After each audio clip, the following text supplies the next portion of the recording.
It has been a significant week in the chase for truth and justice in the case of Jeffrey Epstein.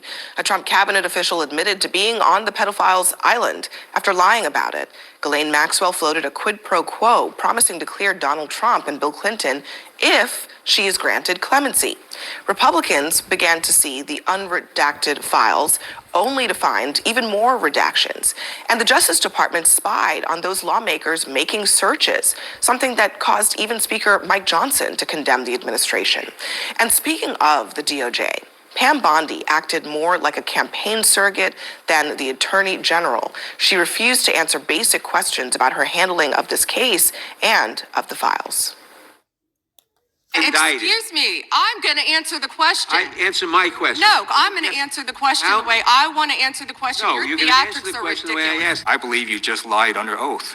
There is ample evidence in the Epstein file. Don't you ever accuse me of a crime. I believe you. I told you about that, Attorney General, before you started. You don't tell me. Yeah, oh, I anything, did tell you because we washed saw up what you did in the loser Senate. Lawyer, not even a lawyer. That episode may have pleased an audience of one, and even that is uncertain, but it backfired with MAGA. Now, when we're at dinner, I just give my husband that little look, right, after my couple glasses of wine, and he just pops his little... Backfired with MAGA. Pam Bondi is a horrible speaker. She made an absolute ass of herself. This is one of the most embarrassing things I've ever witnessed from a lawmaker. I've personally lost all faith in our justice system. It is a system of injustice. I ain't cutting Trump any slack. Now that we know that they've covered up the conspirator documents, I would say is shocking to the conscience that Trump called it a hoax. Shocking. You watch, this is going to bring the country down. It's your fault, not mine. This is either a cover-up or it's incompetence. And I want somebody to go to jail for it. Usually, a Pam Bondi performance like that would be just fine in MAGA world. But I think it actually says a lot about this Epstein situation that it didn't work this way. They still do want some answers. And the fact that she was stonewalling and yelling and all the theatrics about a sex pedophile ring, to MAGA's credit, that really rubbed them the wrong way. Don't you dare accuse Pam Bondi of doing 1776 Act, fair use, fair use, fair use.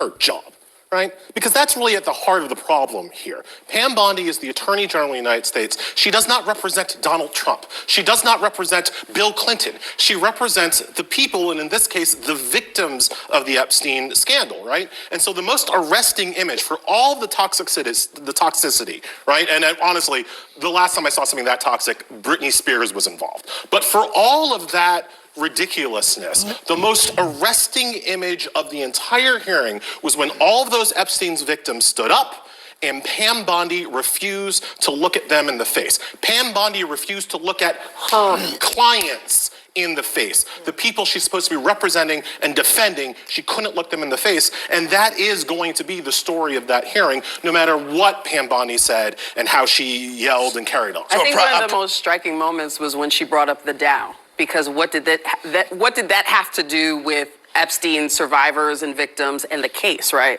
So it was all about performing for Donald Trump, and that's because he rewards that. What did he do after her testimony? He praised her. She stuck it to the lunatic leftists, right? So she absolutely had him in mind, and every deflection was very obvious to people. And that's the problem. You worked folks up, you said you were gonna fight the elites, and then you go in there and you actually don't get the job done. It looks as if you're hiding things.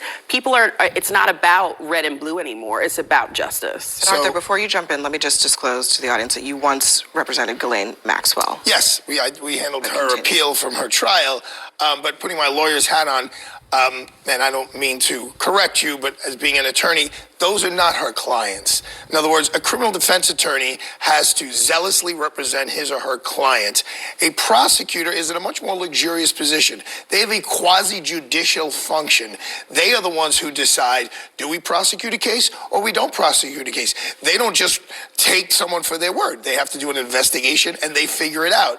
So her role is not what my role would be. If someone hires me, I have have to fight for them no matter what. A prosecutor's role is, and even to Is the she point. investigating Donald Trump? Is that really what we think is happening? I don't think Donald Trump is the target here. There is no Well, why? target. The target was Jeffrey Epstein, and he's dead. So, and the only person in jail is a woman, Ghislaine Maxwell. So you're saying that Pam Bondi has no job, that she has no role in this, No, that she has no role? She's an investigator. All I said is those are not her clients. Those are the people that are not. But can I say, I mean, in this paradigm, Pam Bondi's working on behalf of the people collectively. Correct. And justice as a concept, which would involve, we know for a fact they're victims, right? And many of those women say they have been victimized. Okay, how do we know that for a fact? Well, I'm not questioning you, okay. I'm asking you a question.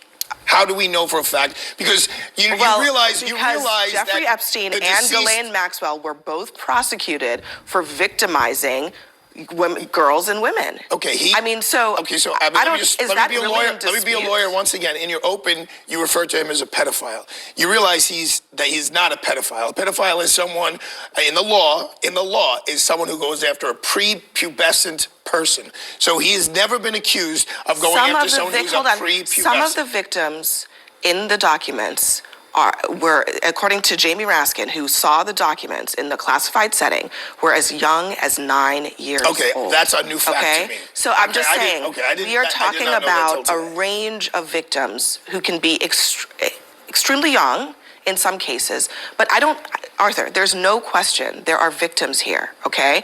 Pam Bondi's job is to determine whether there is justice to be had. And those victims are sitting in that room and they're saying, hey, we think there is more here. Please do more. And rather than saying, we're going to do our best to make sure that we leave no stone unturned, that no one is going to get away with something if they are still around and they've committed a crime. But instead, she did what she did. And people on the right are disgusted. People on the left are disgusted. This is not about politics. She did what she did because Pam Bondi is a triple threat. She is inept, incompetent, and incapable. And that's what we saw in that hearing. And it's what I've been saying for months at this table and elsewhere.